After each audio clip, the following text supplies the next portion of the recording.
For The Real News, I'm Lynn Fries in Geneva. 2017 was a record year for international patent filings at the World Intellectual Property Organization. Country rankings as origin or source of those applications is a closely watched statistic, with the question being who filed the most applications. Results showed China moved into second position as a source of international patent applications filed via WIPO in 2017, closing in on longtime leader, the United States. Among the top 15 performing countries, only China posted double-digit growth in 2017, and since 2003, China's growth rates of international patent applications have exceeded 10% every year. So what do these statistics on China tell us? The World Intellectual Property Organization runs 3 international filing systems used by all major corporations of the world, most notably multinational corporations racing to expand vast intellectual property portfolios. WIPO's press conference on 2017 results made clear that it's the system for patents that gets the most attention. That's because it's technology, and a very good indicator of the relative strengths in the fields of technology of the various countries of the world. So explained WIPO's Director General, Francis Gurry. Here's a clip from that press conference. I mean, the articulated, expressed strategy of the Chinese leadership is to go from made in China to created in China. So, if you like, in very simplistic terms, to go from being the factory of the world to the laboratory of the world. What we have seen is, I think, an extremely strategic approach adopted by China, which is coming from the top of the leadership of China, an emphasis on innovation by President Xi Jinping, and by Prime Minister Li Keqiang and the rest of the state leadership, and a number of careful policies put in place in order to develop the technological capacity of China, covering fields such as artificial intelligence, advanced manufacturing, and so on. So this, I think, is the reality of what we've seen in the course of the last 20 years, and the reality is that a new competitor has arrived, and it's a very strong competitor, as the figures would show. Joining us to discuss this and related issues is Peter Drahos. We last spoke with Professor Drahos from his office at the Australian National University.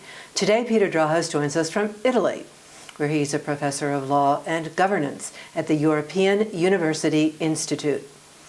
Welcome, Peter. Hello, Lynn. You're an eminent figure in the world of intellectual property, so I wanted to get your take on these IP stats. What do you think? Do you think they are a good indicator that China has arrived as a major technological competitor? Look, I think that's the right reading of the statistics. Of course, patent statistics are only one measure of innovation, but they do show that China is placing a huge emphasis on developing in certain areas, in the electricity area, in the digital communications area, in the computer area, along with chemicals. And at the same time, they're trying to get the commercial benefits of this drive to develop as a scientific power. And it's been a story of remarkable progress if we think back to the fact that China really only began to shift towards a market economy in the early 1980s.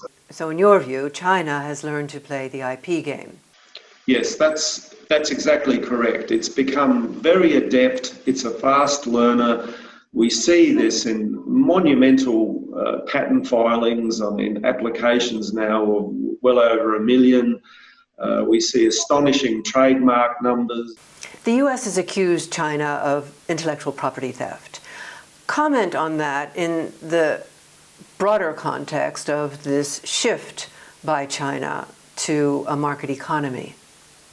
Problem for China is that it has been a factory for the world, but this has come at a great environmental cost. So it wants a different kind of economy, an economy in which it captures more value from the things that it makes, but it would also like to make things that are less polluting, so-called knowledge economy things. More software, more high technology products.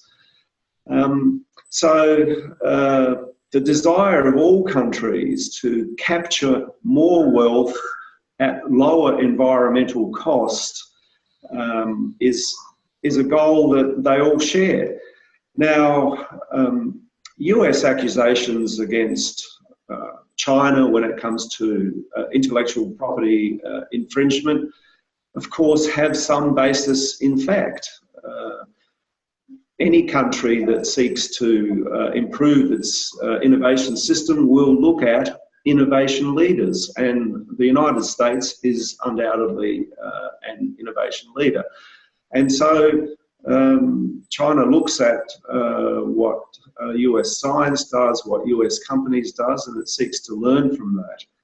But at the same time, China has also made great strides in improving its own intellectual property system. I think we should give China a lot of credit for, first of all, enacting intellectual property standards that in many ways were pushed upon it before it would have liked to have adopted those standards.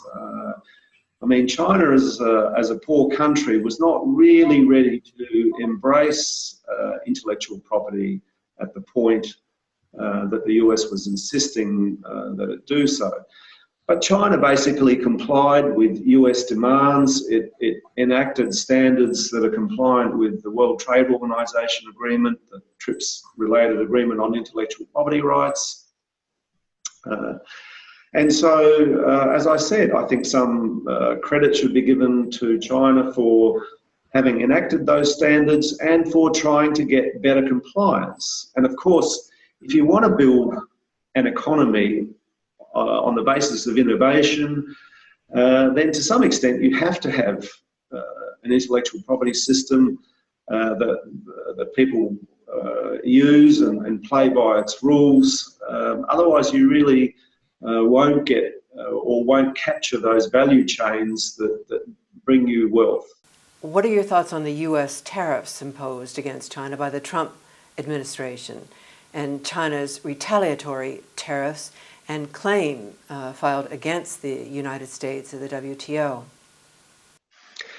Yes, look, I think most observers would say that this is a lose-lose game, really. I mean, the United States, if we think about this historically, had the most leverage over China when China was, first of all, seeking access to the US market as an exporter, and so it wanted the United States to grant it most favoured nation status. So obviously that gave the United States a great deal of bargaining power. And secondly, the United States had a lot of leverage over China because China wanted to become a member of the GATT, the General Agreement on Trade and Tariffs, or what then became or evolved into the World Trade Organization. So those two things, most favoured nation and membership of the World Trade Organization, gave the United States a great deal of bargaining power. But actually, even in the early 1990s, when the United States really began to threaten China with trade retaliation, the Chinese responded with some counter-retaliation. I mean, they began to list certain goods that US companies were exporting into China. And ultimately, in the early 1990s, what we saw was that the United States and China reached an accommodation. They came up with some memoranda of understanding. Everyone more or less said they had got a good deal, and that was that. Now, I would be very surprised if something similar here didn't happen, given the fact that China now is the world's second biggest economy.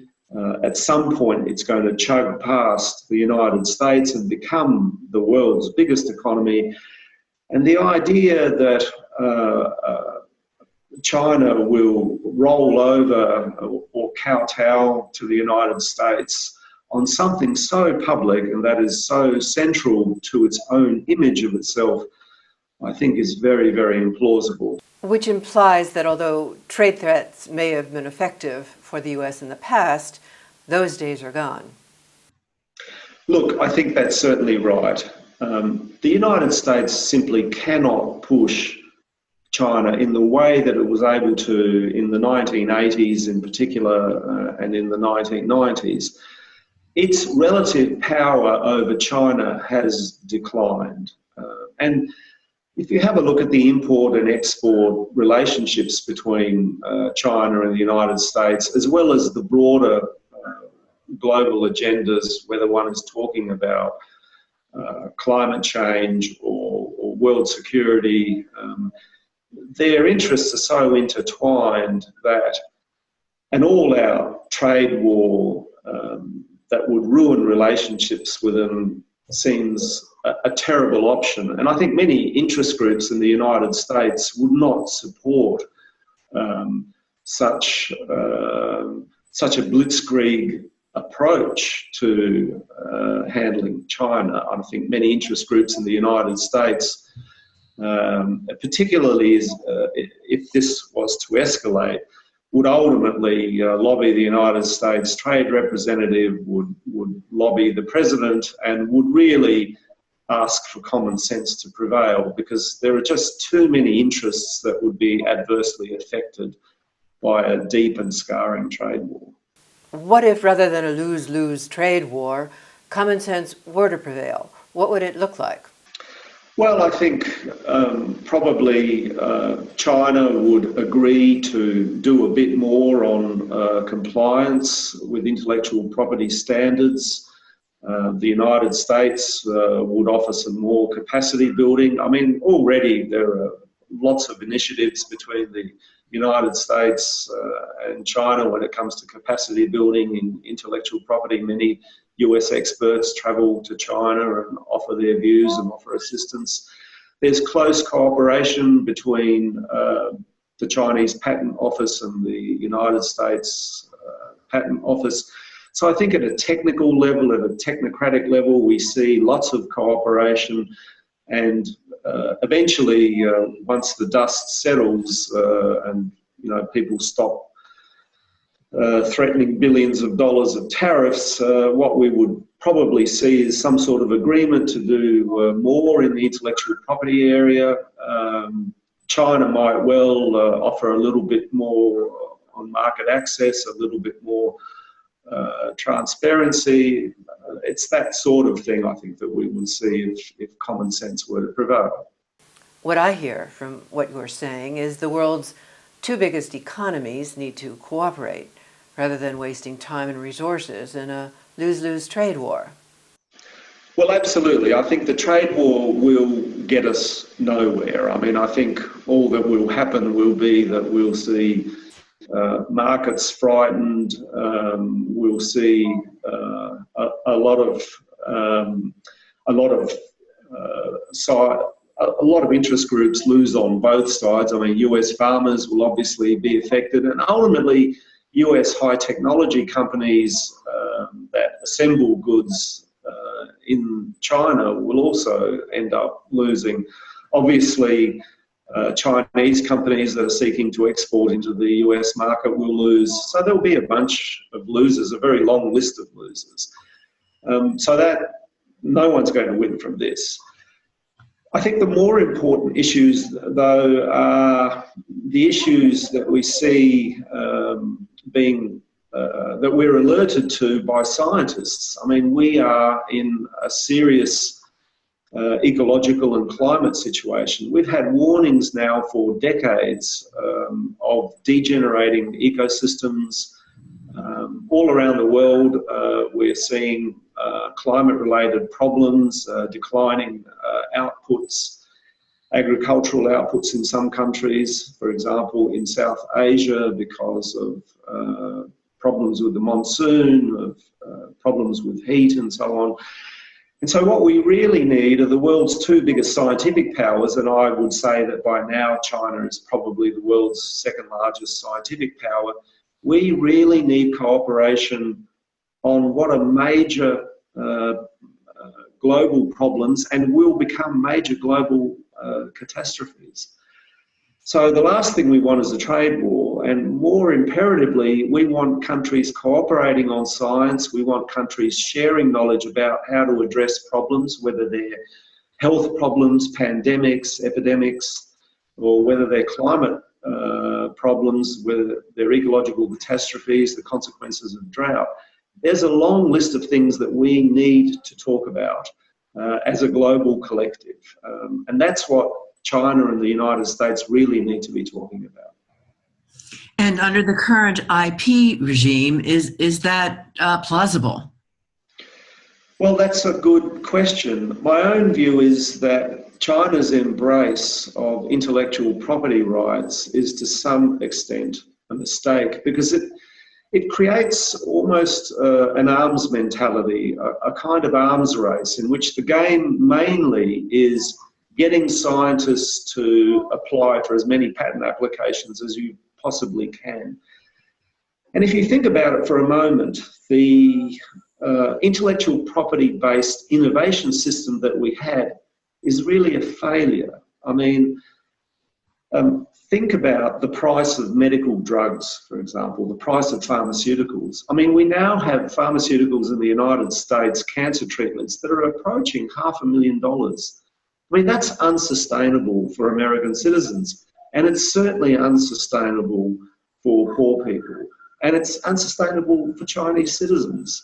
Likewise, think of the price of textbooks, or think of the fact that so much knowledge is hidden behind copyright paywalls, and the way in which publishing cartels block citizens from getting access to knowledge that their tax dollars have paid for.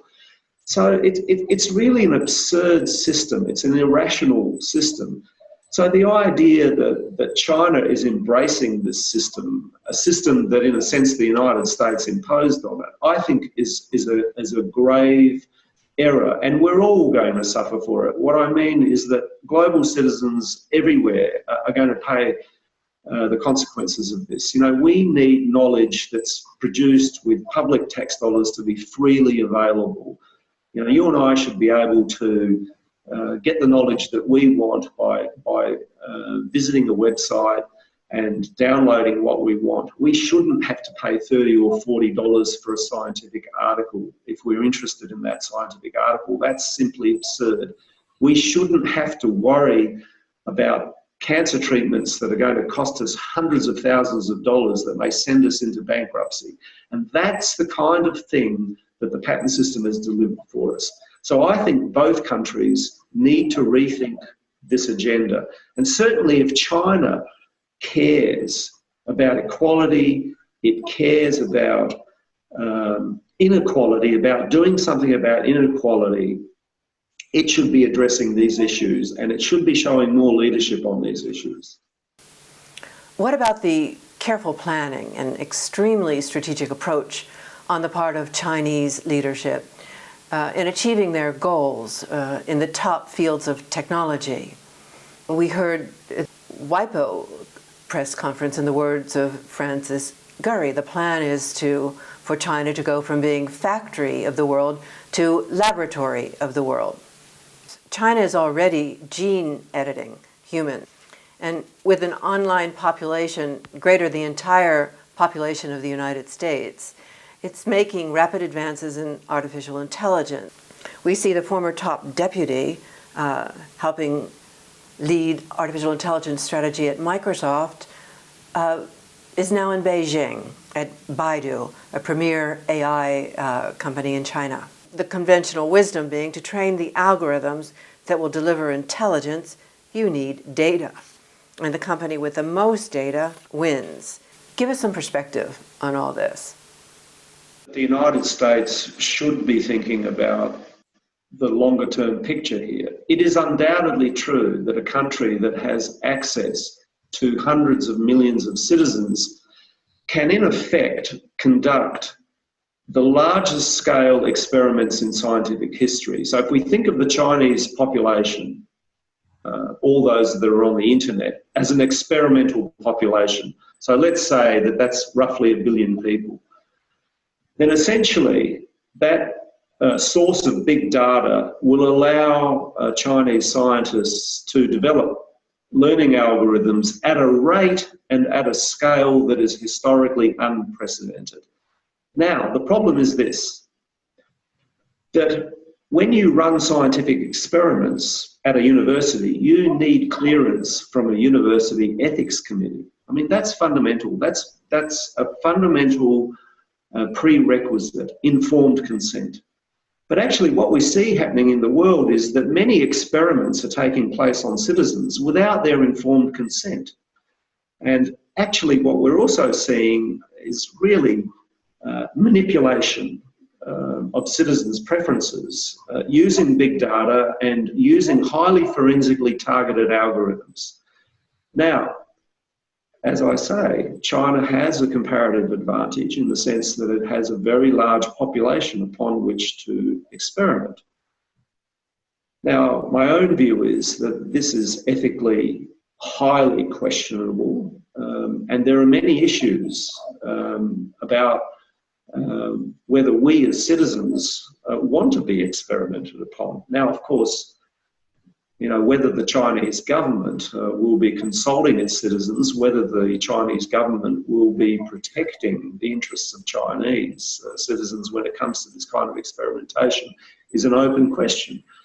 But I, again, think we need some leadership on these issues. I think we need a discussion of what sort of collective approach we would like.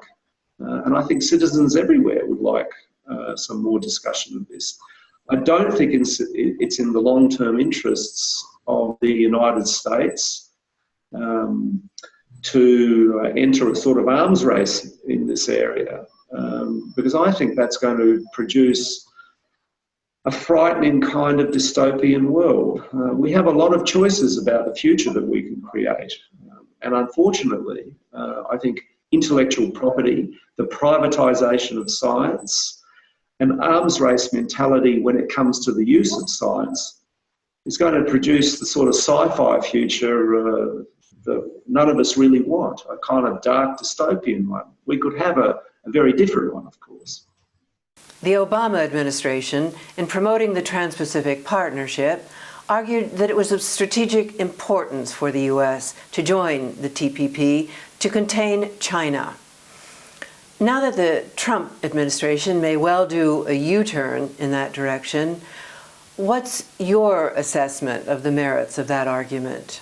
China has many options here. It doesn't really have to worry about the TPP all that much. I mean, it's launched its own Belt and Road initiative, an initiative that's looking at integrating the economies of 50 or 60 countries, looking at the way in which city economies in China can be integrated with the city economies of Central Asia and ultimately Europe.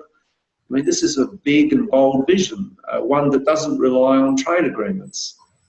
So I do think that engendering some sort of competitive arms race mentality is a mistake. I think one should be reaching out to China, seeking to cooperate on issues like the future of big data and AI, and thinking about the kinds of ethical guidelines that we need in this area, the kinds of protocols that we need in this area that would safeguard citizens' interests. I mean, I think it's very important that scientists in China, that scientists in the United States and scientists in Europe, as well as citizens groups and so on, all become part of this large conversation about where we want to take these technologies. Turning this into just trade talk and competition is a mistake. And I also think that if the United States thinks that it's going to somehow discipline China with this kind of talk and these kinds of tactics, it's really a mistaken view of the world. To wrap up in a closing comment, talk about the concentration of ownership of intellectual property rights in the hands of so few multinational corporations, whether they're US or Chinese corporations, and what that means for inequality, not only between countries, but within countries. Well, this is a complex economic question, of course. I mean, the relationship between intellectual property and inequality, and it's really an area that's been underexplored. But in a nutshell, let me say this. Intellectual property is a winner-take-all system. So if you have the patents over the latest artificial intelligence technologies, or you own key trademarks, you basically are in a position to license or to control the development of a particular technology and capture all the wealth from that technology. So what that essentially means is that the winner takes all, and you get a long tail of people who are excluded. If you want competition, if you want competitive markets, you would reduce the role of intellectual property, because essentially what that means is then that lots of players come in and you get marginal cost pricing. So my own view is that intellectual property fundamentally contributes to inequality.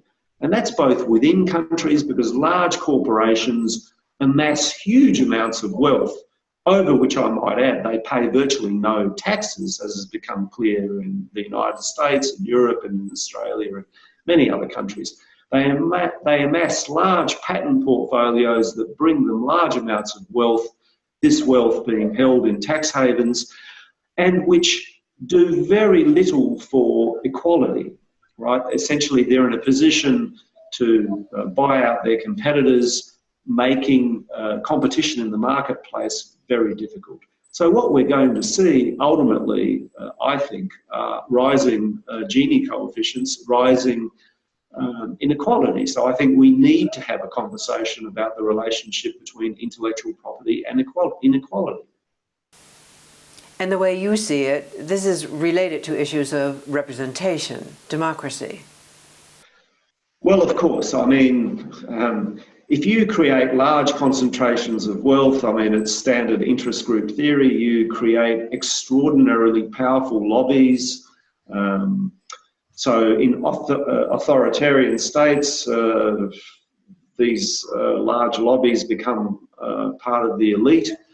In democracies, you, in a way,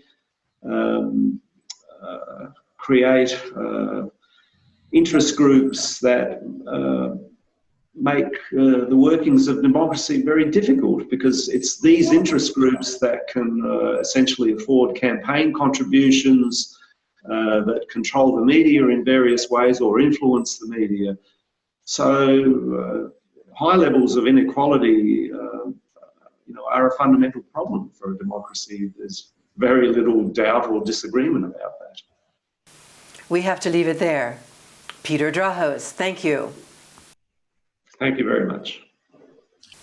And thank you for joining us on the Real News Network.